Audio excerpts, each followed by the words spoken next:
রক্তক্ষয়ী যে কয়েকটি যুদ্ধক্ষেত্র ছিল, সে কয়েকটি যুদ্ধক্ষেত্রের অন্যতম যুদ্ধক্ষেত্র যেই ভিডিওগুলো, যেই বিএনএস উত্তরার এক একটি রক্তচিত্র এখনো আমাদের শরীরকে শিউরে তোলে, সেই বিএনএস উত্তরার ধারণকারী বৃহত্তর উত্তরার আজকে আমার সামনে উপবিষ্ট 24-এর ছাত্র জনতার অভ্যুত্থানে এক একজন বীর আন্দোলনকারীকে সেই 24-এর ছাত্র জনতার রক্তাক্ত স্পিরিটের সংগ্রামী শুভেচ্ছা জানিয়ে যেই কথাটি সবার আগে বলতে চাই, ফ্যাসিস্টের মাথাগুলো বিভিন্নভাবে এই দেশ ছেড়েছে। ফ্যাসিস্টের মাথাগুলোকে এক মন্ত্রণালয় থেকে আরেক মন্ত্রণালয়ে সরানো হচ্ছে, কিন্তু ওই প্রথম স্তরটি ব্যতীত ফ্যাসিস্টের যে দোসররা ছিল, যারা গ্রেড 3-4 থেকে শুরু করে গ্রেড 20 পর্যন্ত এখনো ওই ফ্যাসিস্টের দালাল হিসেবে তাদের উদ্দেশ্যকে সার্ভ করে যাচ্ছে, সেই উদ্দেশ্যকে আমরা আমাদের জায়গা থেকে কখনো সার্ভ করতে দিতে পারি না। আজও আমরা দেখি ওই ফ্যাসিস্টের দালালরা ব্যাংকগুলোর বিভিন্ন জায়গায় বসে আছে। আওয়ামী লীগের ওই সময়ে ফ্যাসিস্টের দালালরা এক একটি ব্যাংকের চেয়ারম্যান হয়ে ওই ব্যাংকগুলোকে লুট করেছে। আমরা দেখি বাংলাদেশ সেনাবাহিনীর বিভিন্ন লেফটেন্যান্ট জেনারেল, ওই যে মুজিবুর রহমানের মতো জেনারেলরা ওই রয়ের সাথে আঘাত করে এই দেশের মানুষকে জিম্মি করেছে, গুম করেছে। আমরা দেখেছি ওই আওয়ামী লীগের দালালরা মোদির সাথে যারা এক হেলিকপ্টারে চড়ে তার প্রাইভেট উদ্দেশ্য সার্ভ করে, তার টাকাগুলো নিজস্ব ফান্ডে রাখে, সেই আদানিকে এদেশের বিদ্যুৎ সেক্টর লিজ দিয়েছে। আমরা আজকে পেপারে দেখি আদানির সাথে আওয়ামী লীগ এমন একটি চুক্তি করেছে, যেই চুক্তির কোনো এক্সিট ক্লজ রাখা হয়নি। এই দেশটা কি কারো বাপের? এই দেশটা কি কারো বাপের? তাহলে এই দেশে বসে আদানির সাথে ওই আওয়ামী লীগ কোন সাহসে এমন চুক্তি করে যেই চুক্তির কোন এক্সিট ক্লজ রাখা হয়নি? আমরা দেখতে পাই এই চুক্তি বাতিল করার জন্য আপনাকে $12 বিলিয়ন শুধু ক্যাপাসিটি চার্জ দিতে হবে। আমরা দেখেছি এই $1 বিলিয়ন চুরির যে মেগা চুরির প্রজেক্ট, সেটি পুরো বাংলাদেশে হয়েছে। 35,000 কোটি টাকা দিয়ে এইগুলো হয়েছে, সেগুলোর প্রত্যেকটির বিচার এই বাংলাদেশে নিশ্চিত করতে হবে।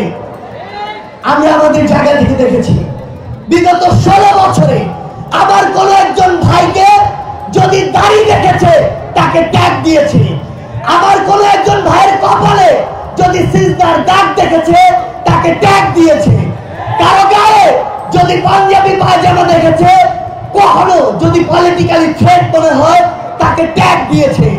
আমরা দেখেছি কোন একজন আলেম ওলামাকে যদি মনে হয় যে পলিটিক্যালি ভবিষ্যতে থ্রেট হতে পারে, তাকে দেশ ছাড়া করেছে। এই যে অন্যায়গুলো, এই যে অবিচারগুলো, এর প্রত্যেকটির বিচার এই বাংলাদেশে অবশ্যই নিশ্চিত করতে হবে। আমাদের জায়গা থেকে স্পষ্ট বার্তা, বাংলাদেশের ছাত্র জনতা ঐক্যবদ্ধ হয়ে নিজের রক্তের বিনিময়ে, আমার ভাই বোনদের জীবনের বিনিময়ে যেই দেশকে নতুন করে স্বাধীন করেছে, যেই ফ্যাসিস্ট হাসিনাকে দেশ ছাড়া করেছে, কোন দেশ যদি তাকে আশ্রয় দেয় তাহলে বাংলাদেশের ছাত্র জনতার শত্রুকে তারা আশ্রয় দিয়েছে। কোন দেশের সাথে এই বাংলাদেশের মানুষের পররাষ্ট্রনীতি কেমন হবে তা ওই দেশের কাজ নির্ধারণ করবে। ওবায়দুল কাদের, ওই শেখ হাসিনা সহ ফ্যাসিস্টের দালালরা যদি দিল্লি, কলকাতার, ভারতের উদ্যানে ঘুরে বেড়ায়, আমরা ধরে নিব এই কাজের মাধ্যমে আমাদের পররাষ্ট্রনীতি নির্ধারিত হবে। আমরা কোন দেশের সাথে ওই দেওয়ার সম্পর্কে বিশ্বাসী না।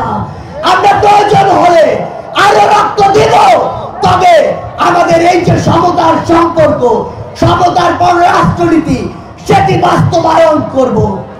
আমরা আমাদের চোখের সামনে দেখি আমাদের মায়েরা তার সন্তানের জন্য কাঁদছে, আমাদের 6 বছর বয়সের একজন সন্তানকে হারিয়ে আমাদের বাবারা কাঁদছে।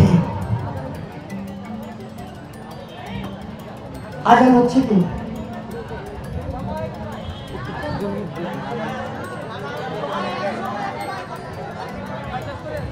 আমরা আজকে যখন উত্তরায় কথা বলি, আমরা দেখি আমাদের ওই মায়েদের চোখ থেকে, বাবাদের চোখ থেকে, ভাইদের চোখ থেকে, বোনেদের চোখ থেকে অঝরে এখনো বৃষ্টির পানির মতো চোখের পানি পড়ছে। অথচ কিছু কিছু মানুষ এই যে স্পিরিট, এই স্পিরিটকে ভুলে গিয়ে সমন্বয়ের দাবি করে বিভিন্ন জায়গায় নিজের ভাগ দিতে ব্যস্ত। আমার যে ভাই শহীদ হয়েছে সে ওই কবর থেকে কিভাবে এই ভাগ দিতে আসবে? আমার যে ভাই এখন ওই হাসপাতালে শুয়ে আছে, যে ভাই হাত হারিয়েছে, পা হারিয়েছে, চোখ হারিয়েছে, সে কিভাবে হাসপাতাল থেকে উঠে এসে এই ভাগ দিতে আসবে? আমাদের যদি বিন্দু মাত্র লজ্জা থেকে থাকে, তাহলে কোন নাম ব্যবহার করে, কোন পদ ব্যবহার করে, নিজের ওই ছোটখাটো স্যাক্রিফাইস গুলোকে ব্যবহার করে আমরা কোন জায়গায় নিজেদের ভাগের দাবি করতে পারি না। আমাদের জায়গা থেকে আপনাদের উদ্দেশ্যে স্পষ্ট একটি বার্তা, সেটি হচ্ছে এই ফ্যাসিস্টের দালালরা এখনো বিভিন্ন জায়গায় বিভিন্ন নামকে ব্যবহার করে আমাদের উপরে পাল্টা আক্রমণের চেষ্টা করছে। আমরা দেখেছি ওই সচিবালয়ে আনসার নামক কতিপয় বিপদগামী ওই ফ্যাসিস্টের দালাল তারা আনসার লীগ হয়ে ফিরেছে। আমরা আপনাদেরকে সতর্ক করতে চাই, এখনো প্রত্যেকটি জায়গায় ওই সাভারে বলেন কিংবা বাংলাদেশের সচিবালয় সহ অন্যান্য জায়গাগুলোতে বলেন, এখনো তারা এই অপচেষ্টাটি করার সর্বোচ্চ চেষ্টা করছে। সামনে আমাদের যে হিন্দু ধর্মাবলম্বী ভাই বোনের রয়েছে, তাদের যে পূজা উৎসব সেটি রয়েছে। আমরা যেভাবে 5 আগস্টের দিন পরে তাদের ওই পূজা মণ্ডপের সামনে গিয়ে, বাড়ির সামনে গিয়ে দাঁড়িয়েছিলাম তাদের নিরাপত্তার জন্য, আমরা আবারও এই সামনে তাদের ওই উৎসবে তাদের নিরাপত্তার জন্য প্রয়োজনে আবার ঢাল হয়ে দাঁড়াবো। একটি জিনিস মনে রাখবেন, ওই যে দোসররা, ওই যে দোসরের এজেন্টরা, ওই যে দোসরের দেশগুলো, এগুলো কিন্তু এখনো থেমে নেই।